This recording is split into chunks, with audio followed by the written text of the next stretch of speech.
A lenda do Saci-Pererê, origens e influências na cultura brasileira. As lendas e mitos estão presentes na humanidade há muitas eras, e elas nos ajudam a entender como os nossos antepassados viam o mundo à sua volta. Muitas dessas lendas também ensinavam lições de coragem, lealdade e respeito ao ambiente que o cercava. No território onde hoje é o Brasil, vários povos desenvolveram mitos e lendas com esses mesmos propósitos, e um que é presente até os nossos dias é a lenda do Saci-Pererê, uma entidade protetora das matas que os nativos sempre mencionavam em seus contos de caçadas. Introdução à lenda do Saci. Nesse vídeo iremos conhecer mais sobre essa lenda, como sua origem, a sua influência e como ela, de certa forma, forjou a forma como nós encaramos a nossa cultura e folclore. Veremos vários aspectos pouco explorados sobre a fabulosa lenda do Saci. Mas antes de entrarmos nessa história, gostaria de pedir que deixe um like para ajudar no alcance desse vídeo, bem como pedir que se inscreva e selecione o sino de notificações para não perder os vídeos como esse que posto semanalmente. Outra ferramenta que ajuda muito é o botão de par que fica ao lado dos comentários. E caso queira colaborar, aperte e selecione a opção gratuita que a plataforma oferece. Há também na descrição uma lista de livros e cursos a preços bem acessíveis, bem como uma chave PX caso queira colaborar de forma voluntária. A origem do mito Saci. O nascer da lenda do Saci-Pererê está enraizado nas tradições indígenas nativas do atual Brasil. Segundo relatos orais, esse ser mágico surgiu como um mensageiro da floresta, capaz de desafiar caçadores e proteger a natureza, contos comuns aos povos tupi-guarani, espalhados pela região da Mata Atlântica, no sul e sudeste do Brasil. O termo saci deriva da palavra tupi-saci, originalmente associado a um pássaro mítico, um tipo de espírito-pássaro noturno, cujo assobio ecoa pelas matas e atrai viajantes desavisados, sendo também conhecido com o nome tupi-matintape e é associado à ave nativa da espécie Tapera naevia, ou matita pereira. O saci na tradição Guarani-Mia. Yaziaterê. Na tradição Guarani-Mia, a figura mítica que chamam Yaziaterê é a de um menino espírito da lua, de 2 pernas, careca, que saltitava pelos rochedos e troncos caídos na mata, protegendo animais e plantas. Poderes.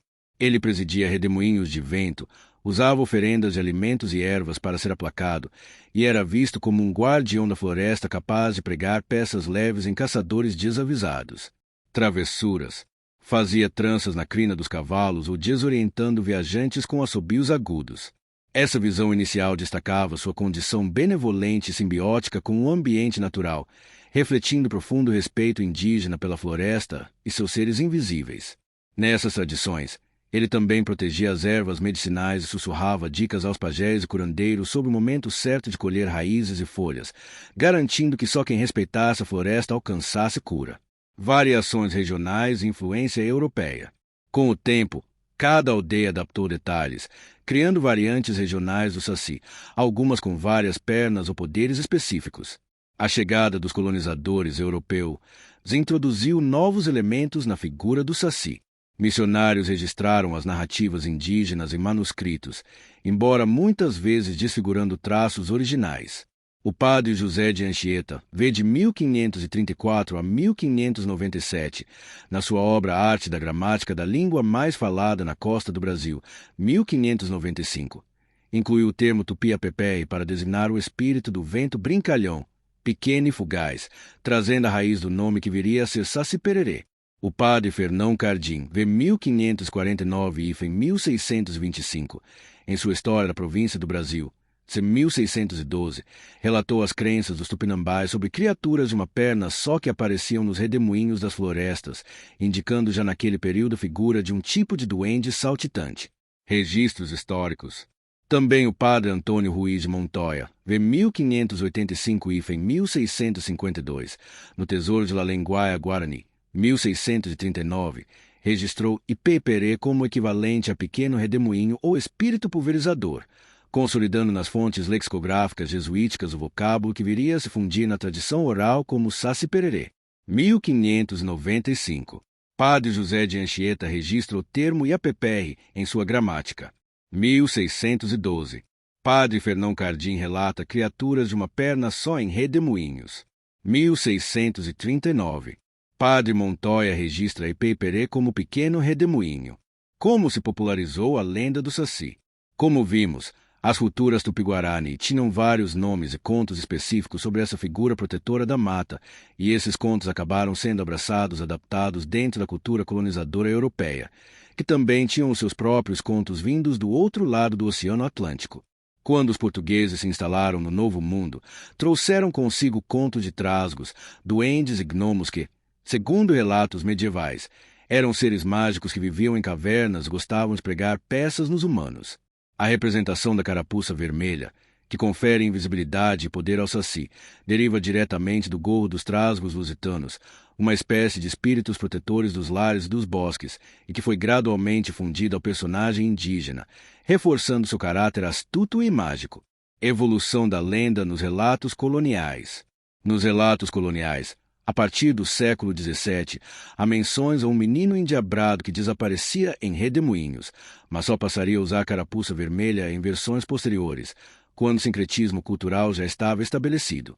Origem indígena. Espírito protetor da floresta com duas pernas. Influência europeia. Adição da carapuça vermelha dos trasgos lusitanos. Influência africana. Transformação em figura de uma perna só com pele escura e cachimbo. A cultura que veio de escravizados oriundos da África também impactou na adaptação dos contos indígenas dessa entidade. A influência africana na lenda do Saci. Para escapar das punições severas nos engenhos e fazendas, os negros utilizavam histórias de um negrinho de uma perna só como álibi para suas traquinagens noturnas, como dar um nó, amarrar os rabos e crinas de cavalos, fazer bagunça nos currais e nos alambiques, a fim de prejudicar os donos de engenho, sendo que os senhores também acreditavam nessa figura. Essa tática de proteção coletiva incorporou ao Saci a pele escura, o cachimbo e a perna única, uma característica que se popularizou dentro das senzalas, que diziam que ele havia perdido uma das pernas quando praticava capoeira, um estilo de luta popular entre os negros escravizados, transformando-se num símbolo de liberdade e ousadia contra o regime escravista. Elementos simbólicos do Saci. Carapuça vermelha, derivada dos trasgos lusitanos, confere invisibilidade e poder mágico ao Saci. Cachimbo, herança das práticas rituais e medicinais africanas, associadas a ritos de passagem e estados alterados de consciência. Perna única, disse que perdeu uma perna praticando capoeira, simbolizando resistência e liberdade contra o regime escravista. O sincretismo entre as três matrizes culturais consolidou o Saci tal como conhecemos hoje, um menino negro, de uma perna só, que usa gorro vermelho, fuma cachimbo e some em Redemoinhos. Consolidação da lenda. Embora sem uma data precisa de criação, a lenda do Saci já florescia no século XVI nos relatos de viajantes e cronistas. A sua figura ganhou força principalmente nas regiões sul e sudeste do Brasil, onde as matas densas e rios caudalosos pareciam cenário perfeito para suas traquinagens. Ao longo dos séculos seguintes, o Saci atravessou fronteiras traumáticas, assimilou memórias diversas, até consolidar-se como um dos grandes ícones do folclore brasileiro. O Saci na literatura brasileira. Durante o período colonial, a lenda do Saci circulava restrita às aldeias indígenas e quilombos. Com a expansão das capitanias hereditárias, as narrativas migraram para as vilas-fazendas, onde fazendeiros relatavam plantio sabotado por redemoinhos invisíveis, enquanto escravos viam no Saci um aliado contra a opressão. Essa difusão artesanal manteve viva a tradição, ancorando o Saci na memória popular antes mesmo da imprensa. No século XIX, com a vinda da imprensa tipográfica, surgiram os primeiros registros escritos sobre o Saci. Jornalistas e folhetinistas relatavam um anão travesso que roubava comida e perdia objetos. Essas crônicas, embora sensacionalistas, atraíram a atenção urbana para um mito até então restrito ao campo. As narrativas impressas ajudaram a pavimentar o caminho para a transição do Saci de figura folclórica para personagem literário. Monteiro Lobato e a popularização do Saci. O advogado, escritor e tradutor Monteiro Lobato vê 1882 e em 1948. Em suas obras infantis do início do século XX, sistematizou a imagem de várias outras figuras do folclore brasileiro, dando-lhes personalidades bem-humoradas e traços claramente caricatos. Em O Saci, 1921, Lobato popularizou a ideia de que capturar o Saci exigia uma peneira lançada no redemoinho, seguida da retirada do gorro para anular seus poderes e, por fim, aprisioná-lo em garrafa com cruz desenhada. Essa versão literária fixou o imaginário coletivo em torno de um personagem que, originalmente, falava-se apenas entre indígenas como um espírito benévolo da mata. Transformações e poderes do Saci. O Saci ganha a capacidade de transformar-se em pássaros, pequenos mamíferos ou fumaça para escapar de perseguidores, lembrando entidades trapaceiras africanas como a entidade Sakata, do vodu vindo da África Ocidental, que representava a fluidez entre formas e dimensões. Esse traço amplia o caráter onipresente do Saci e reforça sua função de guardião astuto e imprevisível. Pássaro. Transforma-se para voar e observar a floresta. Pequeno mamífero. Esconde-se entre a vegetação rasteira. Fumaça. Dissolve-se no ar para escapar de capturas. Redemoinho. Sua forma mais conhecida de deslocamento. O Saci no sítio do Pica-Pau Amarelo. A obra de Monteiro Lobato solidificou o personagem na literatura infanto-juvenil. Lobato redefiniu o Saci, o transformando em um menino negro de uma perna só, com cachimbo fumegante e gorro carmesim. Essa imagem ficcional, carregada de humor e crítica social, popularizou o mito em todo o país.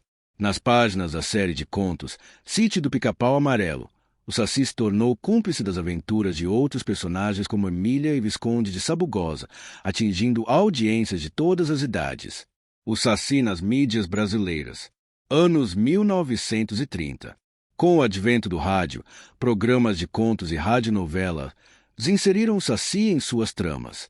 A propagação desses contos foi um sucesso, foi tão grande que peças teatrais e espetáculos itinerantes passaram a recriar suas peripécias em cidades do interior e capitais, ganhando notoriedade nacional. Anos 1950. A circulação de gibis e charges satíricas incorporou o personagem em tirinhas de jornal.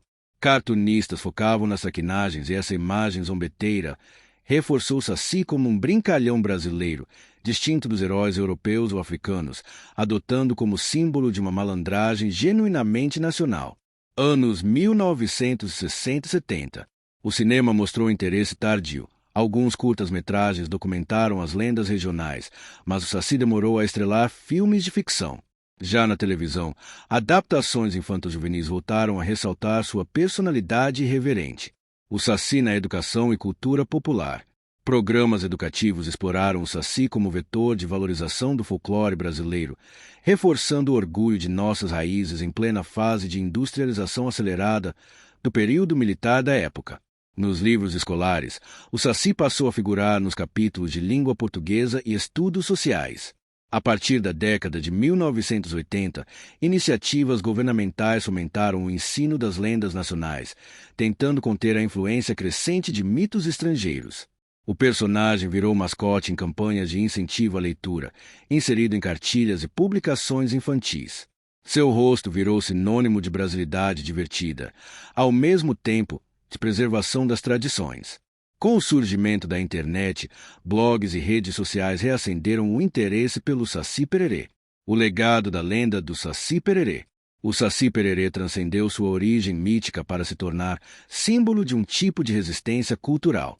Em manifestações artísticas, pesquisadores de histórias resgatam o Saci como figura que ironiza a injustiça e exalta a esperteza popular. Festivais de cultura regional adotam bailes temáticos, oficinas de contação de histórias e exposições de artesanato baseadas na iconografia Saci Pererê. A trajetória do Saci Pererê ilustra como narrativas orais podem atravessar oceanos e fronteiras, reinventando-se a cada encontro cultural. Sincretismo cultural e resistência. Elemento indígena. Do guardião indígena Jazz Jaterê, protetor das matas e mensageiro da floresta. Elemento africano. Ao menino capoeirista dos quilombos, subvertendo o poder colonial. Elemento europeu. Da carapuça dos trasgos portugueses, reinterpretando o desconhecido à luz de seus próprios mitos. A combinação de mitos europeus sobre duendes e fadas ampliou o repertório simbólico do Saci. Cada elemento revela estratégias de resistência e adaptação, como os indígenas protegendo as matas, os escravizados subvertendo o poder colonial e os colonizadores europeus reinterpretando o desconhecido à luz de seus próprios mitos. Celebração e permanência na cultura brasileira. Ao longo do tempo, a lenda se espalhou por todo o território, ganhando variantes regionais.